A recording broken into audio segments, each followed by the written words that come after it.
Let's rewind to Avengers Endgame. Me. Let's rewind to Avengers Endgame. The Avengers win. Thanos is gone. The universe is restored. Steve Rogers takes the quantum suit, returns the Infinity Stones, and then makes a choice that, well, let's just say won't age very well. He decides to stay behind. He chooses a life with Peggy Carter. A quiet ending for a man who's fought his whole life. Or so we thought. Because Avengers Endgame had already told us something very important about time travel. You don't change the past. You create new timelines. Which means the moment Steve stayed back, a branch timeline was born. And that branch? That's where Avengers Doomsday begins. How? Let's talk about the leaked trailer. Steve Rogers is back. Jesus, who would have thought? Not a cameo, not a flashback. He's actively involved in this branch timeline, living a peaceful life and now having a kid of his own. Good for him. But now that instantly raises a terrifying question. If Steve lived peacefully in the past, why would he ever need to suit up again?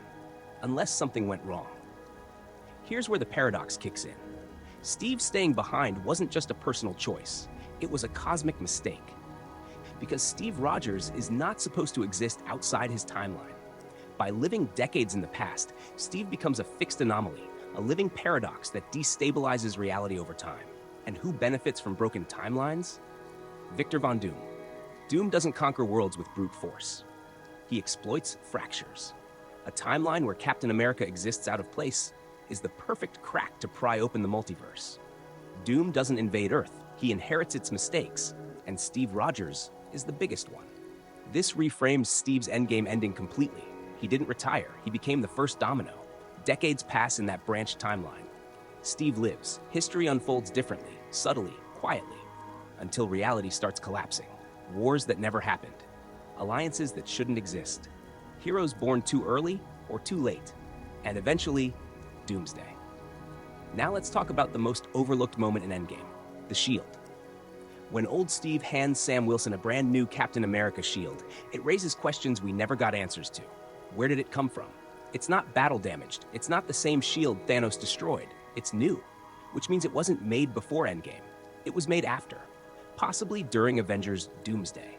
What if the Steve we see at the end of Endgame isn't just old? What if he survived Doomsday? A Steve who fought Doom, watched timelines collapse, saw Avengers fail. A Steve who already knows how bad things are about to get. And when he gives Sam the shield, it's not a passing of the torch. It's a warning. Because think about it. That Steve doesn't explain where he's been. He doesn't tell Sam what he's seen. He just smiles, like someone who knows the future and knows Sam will need that shield soon. This also explains why Steve returns in Doomsday, not as the hopeful soldier from the first Avenger, but as a man burdened by regret. A Captain America who realizes that for the first time in his life, choosing happiness over duty broke the world. And that's the true Endgame, Doomsday Paradox. The Avengers didn't lose because they failed. They lost because they won. They saved the universe, and in doing so, created the perfect conditions for Doom to rise. Steve Rogers didn't cause Doomsday by fighting. He caused it by stopping. So when Avengers Doomsday finally arrives, don't look at it as the next Avengers movie. Look at it as the delayed consequence of Endgame, a sequel hiding inside an ending. Because sometimes, the most dangerous decision a hero can make is finally choosing himself.